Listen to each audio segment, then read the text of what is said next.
The children hurled rocks at each other until they got close enough to beat the other team with sticks. Whenever one of them got sufficiently hurt to start crying, the others would mock him, because they were children of the warrior caste, and they had no time for babies. "Savage bunch," said the first caste man. He was dressed in white and gold, which the warrior children knew was foolish, because how in the world could you hide in the trees to ambush your enemies while dressed in white and gold? The important visitor was standing on the observation platform, next to the familiar figure of their leader, the Fonto of the Vane garrison, Andaman Vane. "What are they, 6 years old?" 6 to 8. The older and bigger ones play at dirt war in a different field. Keeps them from breaking the little ones." "Play?" "Yes. This isn't training. Training is serious business. Dirt war is just a chance for them to show their mettle. It is our way. Start them early. As soon as they can walk, they can start developing a proper fighting spirit." There was a clunk and a scream as a boy was struck in the side of his leather helmet by a rock. Dizzy, he tumbled down the muddy hill. His friends immediately set upon him to finish him off, which meant putting bruises on him until he begged for mercy. "Aren't you worried they'll die?" "Ha!" Their Fonto laughed at the absurdity of the idea. The first caste were so soft. "Once in a while accidents happen, but don't worry, Arbiter. You might not be able to tell from up here, but we've rules in place for their safety." The rules were simple. When you picked your stick, it had to be pliable, nothing stiff enough to break skin on a thrust, and it couldn't be thicker around than their thumb. So it was more of a painful switch than anything.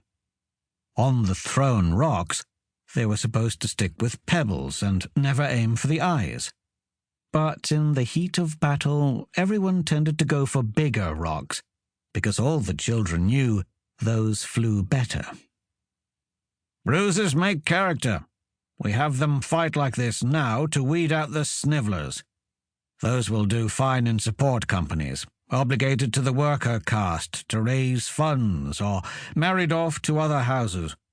But the Vane barracks is allowed only 500 active raiders, so I make certain that they're the best of the best.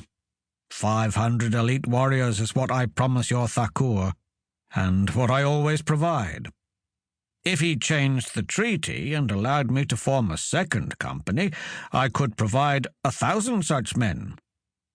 "I could make this suggestion, Fonta, but there are many within Great House Macau who feel that House Vane may already be too ambitious for a vassal." "We are merely eager to serve. When your inspection is over, you can report back to your Thakur that Vane remains ever loyal and ready to provide as many soldiers as he desires for his just and mighty cause." "Don't worry. I have been most impressed by the tour. If the rest of our vassals had such discipline and spirit, we could conquer the whole of the West. Are any of these children yours, Fonta?" "The girl." And the way her father said it filled Thera with pride. "Really?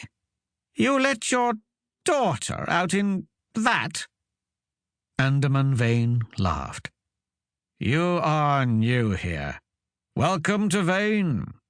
Who do you think defends our lands while your Thakur has sent me and my men off across the border?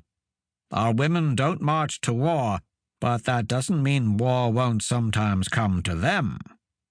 In the warrior caste, even our daughters are trained, not to the same level or intensity, of course, but more than enough to defend themselves. Plus, when they're grown, they will have a better understanding of what their husbands and sons must do in order to better support us in our duties."